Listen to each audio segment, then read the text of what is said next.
As the Cambodian police continue to crack down on Westport, many scam parks have fled to Cambodian border cities.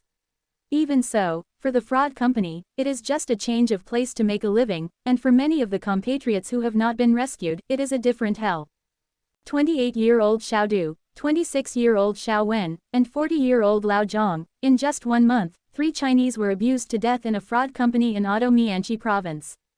Xiao Du is an honest man, and he has only been in the company for more than 2 months, and he has been beaten almost every day. In the worst time, Xiao Du's hands and feet were handcuffed, and the thugs kept beating with leather whips and electric batons without stopping electric shocks, causing Xiao Du's buttocks to be pumped, and the meat was glued to his clothes, and the whole scene was miserable. In October, Xiao Du was lucky to escape from the demon cave, but due to serious internal injuries, he could not survive, and eventually vomited blood and died. When Xiao Du passed away, there were large scars on his hips, marks of severe injuries on his head, and a lot of blood from his mouth and nose. Even so, the cause of death written on the diagnosis issued by the hospital was actually due to kidney disease, which is really embarrassing, and it can't help but make people feel creepy about the shady scene.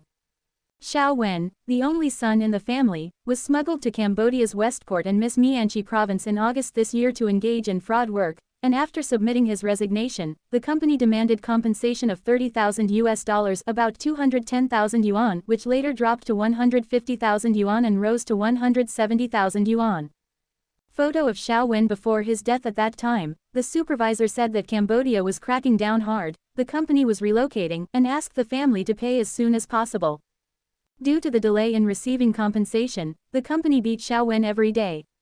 After that, Xiao Wen lost contact with his family. Soon, Xiao Wen's fellow villagers contacted his family, informed Xiao Wen that he might be infected with dengue fever and sent him to Siem Reap Hospital for rescue, and soon transferred to Phnom Penh Cami Hospital for rescue. A few days later, Xiao Wen died.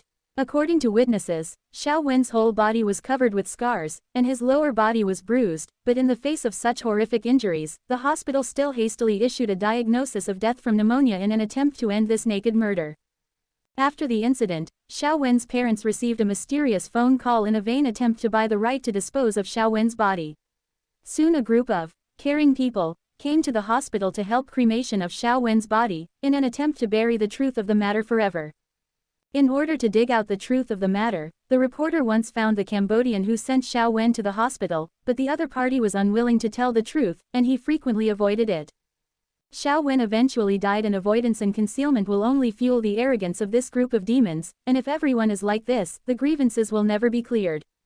Lao Zhang was alone and bitter, and after being deceived to Cambodia, a person who was almost 50 years old could not do fraud at all, and his daily encounters could be imagined. In the end, after experiencing round after round of brutal beatings, Lao Zhang also left this world with hatred.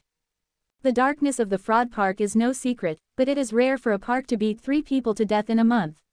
What is even more jaw-dropping is that the death certificate issued by the hospital turned out to be pneumonia and kidney disease, which is completely insulting the doctor's profession. Try to ask. Symptoms of pneumonia include wrist ulcers, severe scars on the face, back, buttocks, bleeding from the nose and mouth, and bruises on the lower body. Isn't the best proof of a person's cause of death the body itself? Fortunately, according to reliable information, the forensic doctors of China and Cambodia have intervened to deal with it, and the true cause of death of the 3 people is believed to be revealed soon. It is also reported that after the 3 Chinese were killed, the scam company ordered all employees to unload WeChat in the plane, and no one was allowed to contact the outside world. However, paper can never contain fire. Recently, Ah Dong, pseudonym, who works in the same park, broke more details, revealing more unknown insiders of this fraud company. It is understood that this fraud company was first moved from Myanmar to Westport Chinatown, located in Building 5 of Chinatown. On July 13, 2022, it was relocated to a scam park in Otto-Mianchi province. There are 2 directors of the company, Li Hao and Big Bird, and the director of the company is Sanji, and the fraud company is called Shengyu Studio. From Chinatown to Otto-Mianchi, the company brought in only 5 employees, plus supervisors and thugs, a total of more than 10 people.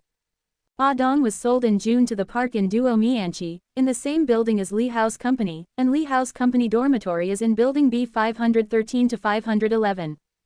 Ah Dong said that Li Hao's accent sounds like Hunan, and Big Bird and Mountain Chicken are both from Zhejiang, Jiangxi province, because several Zhejiang people Ah Dong knows often chat with Big Bird and Mountain Chicken in their hometown dialect. The company has the logistical nickname, One-Eyed, because one eye is blind, and he is illiterate, and he has not read since childhood and cannot read.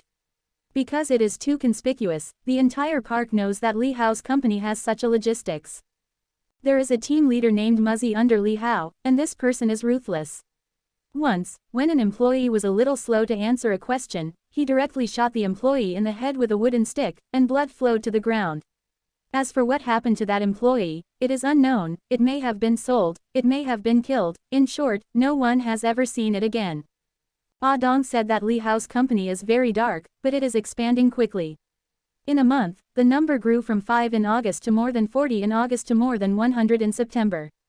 It is said that these new joiners are all smuggled from China, some of them are still minors, the youngest is only 15 years old, some are illiterate, and they all look ignorant, and they seem to have not experienced the tempering of society.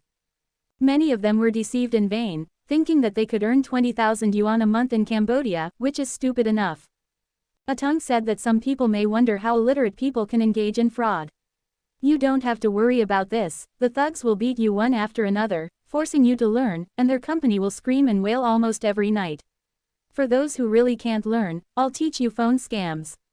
If you want to go, you can, but at least $30,000. According to people familiar with the matter, the scam company had left Cambodia a few days ago and relocated to Myanmar. Some people say that it is to Kokang Old Street, and some people say that it is Mayawati, and it is unknown where it is. In fact, the life of the scam park, most of us are inaccessibly have experienced and witnessed it, but from a bloody example, we can fully imagine that it is definitely a purgatory on earth, and it will not be the place you expect to earn tens of thousands a month. As one victim put it, here, they kill a person, like pinching an ant, and no one cares. Even if you are the Chitian great sage Sun Wukong, the hair on your body will be plucked and then trained to be a monkey who taps on the keyboard. Quote, the legal net is restored without omission. Justice may be late, but it will certainly not be absent. These demons think that with only nicknames, the Chinese and Cambodian police can't help them, thinking that they can't find out their true identities, which is very wrong. They underestimate the ability of the Chinese and Cambodian police to handle cases. We believe that sooner or later, those criminals who have committed many crimes will be brought to justice, no matter where they escape. Sooner or later they will be uprooted, and the Chinese and Cambodian police will definitely return justice to the victims. Of course, we also call on those in the know to stand up bravely and actively provide clues to the Chinese Embassy, Hun Sen Facebook, Suqing Facebook, China-Cambodia Joint Law Enforcement Office, etc., to eradicate these inhumane criminals and return Cambodia to a good life. At the same time, we also remind China's young people once again not to fantasize about getting rich all day long. There are not so many pies in the sky, and even if there were, they would not be so coincidental and just hit your head. Take the right path, step by step, down to earth, diligent is the best choice.